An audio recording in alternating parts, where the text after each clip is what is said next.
Destiny is calling, even now.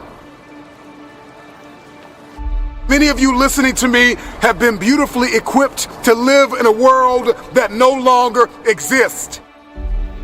But I want to give you a new word for change, and that word is evolution.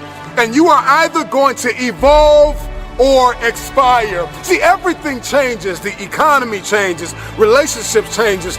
We change mentally and emotionally and physically, and you are either dying or you are either living. Every time you made a change, you got hurt. And so this is why when you hear the word change, there is a mental block. You cannot change because you have equated change with pain. Every time you have changed, you feel pain. You stepped out of one relationship to another and you feel pain. You leave one neighborhood to another and you feel pain. You go from one job to another and you feel the fire of transition. So every time you hear the word change, you see pain. Every time they say it's time to make a difference, every time they say you need to go from this place to that place, all you can see is blood in your eyes. All you can feel is the blood and trauma in your mouth, hypnotized by the pain of change. Evolve your belief system. Change is not pain. See change as growth. See change as transformation. See change as evolution. See change as necessary. See change as critical. See change as inevitable.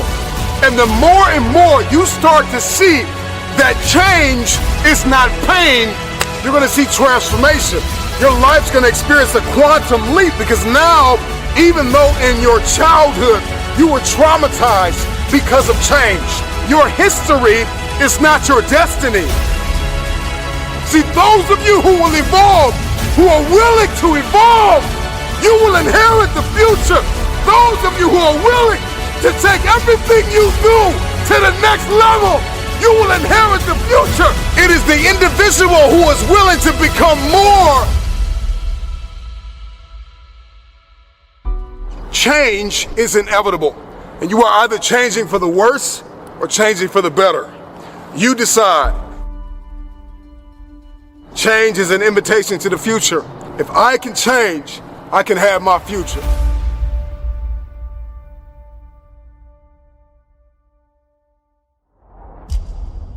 Another reason why people hate change is because not only do they see change as pain, but all they see change is as failure.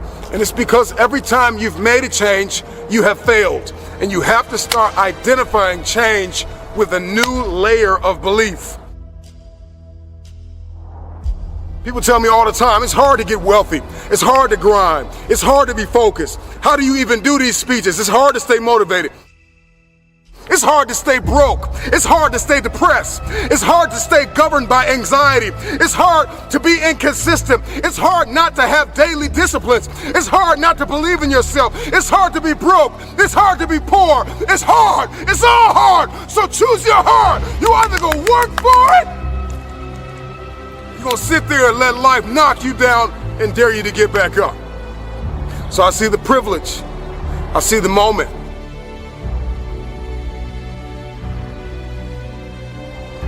I see change as pleasure. I see change as transformation. I see change as evolution. I see change as beauty, brilliance. I see change as the future. I see change as necessary. I see that if I don't change, there is a generation of people who are going to be stuck in the same place if I don't evolve. See, the marketplace rewards those who have evolved. The marketplace rewards those who have become more valuable. You will be rewarded for the pain. Cry in secret, bleed in secret, but in public you'll be rewarded. And if everything you listen to goes over your head, you are going to miss your moment and stay living in the midst of the madness of impossibility, the lie. Somebody lied to you and told you that it was impossible. Every time somebody told me I could not do something, I had a decision that I had to make in order to achieve what they said was impossible. The power is wrapped in the truth and in the power of their perspective. It's wrapped in your capacity, your ability to believe in a dream, even if nobody believes in you.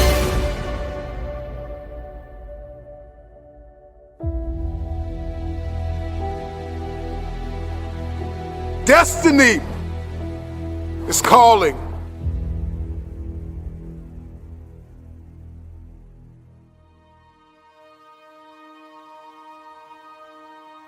Your perspective can either become your prison or your passport. It can either arrest you or release you. In 1903, it was the Wright brothers that defied the laws of gravity. And if you know anything about gravity, gravity will pull you down and keep you down. It will stop you from flight. It will stop you in your tracks. If you believe in something, metaphorically speaking, gravity will hold you down, it will hold you back, and it will dare you to fight. Your perspective can either be your prison or your plane. I don't know about you, but today, I made the decision to defy the laws of gravity. The first successful heavier-than-air powered aircraft was designed and built by the Wright brothers. They flew it 4 times on December 17, 1903, near Kill Devil Hills, about 4 miles.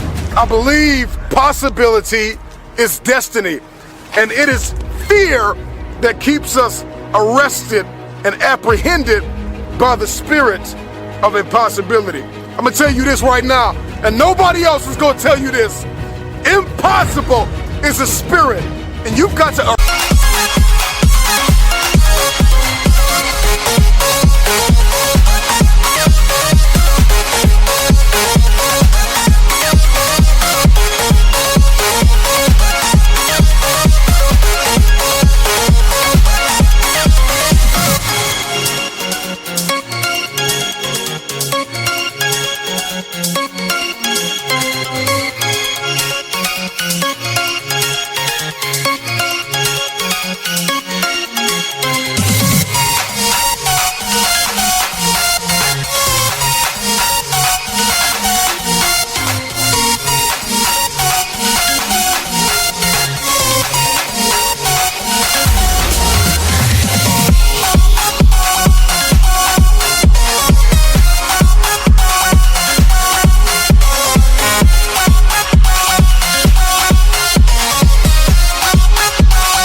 arrest that spirit, or it will arrest you. Impossibility is like a soda fountain, the easy way out, the path of least resistance, because to say something is impossible, to give up, to cop out, to fill your cup of carbonated excuses, it tastes good, but it doesn't sit well as it goes down into your system. To remove the 2 letters is the grit of existence, the binding faith of hope to your chest and letting your heart beat.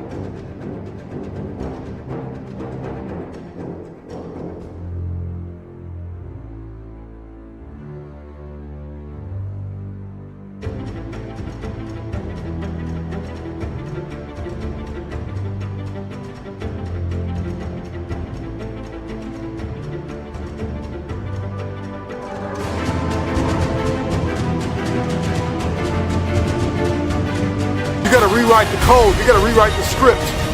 calling all reformers. I'm calling all innovators. I'm calling all game changers. I'm calling all world shakers.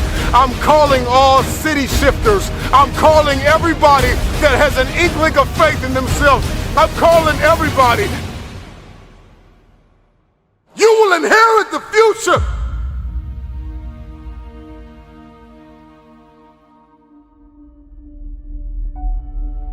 We got to rewrite the code in our soul, because it's a matter of the soul. It's a matter of the will.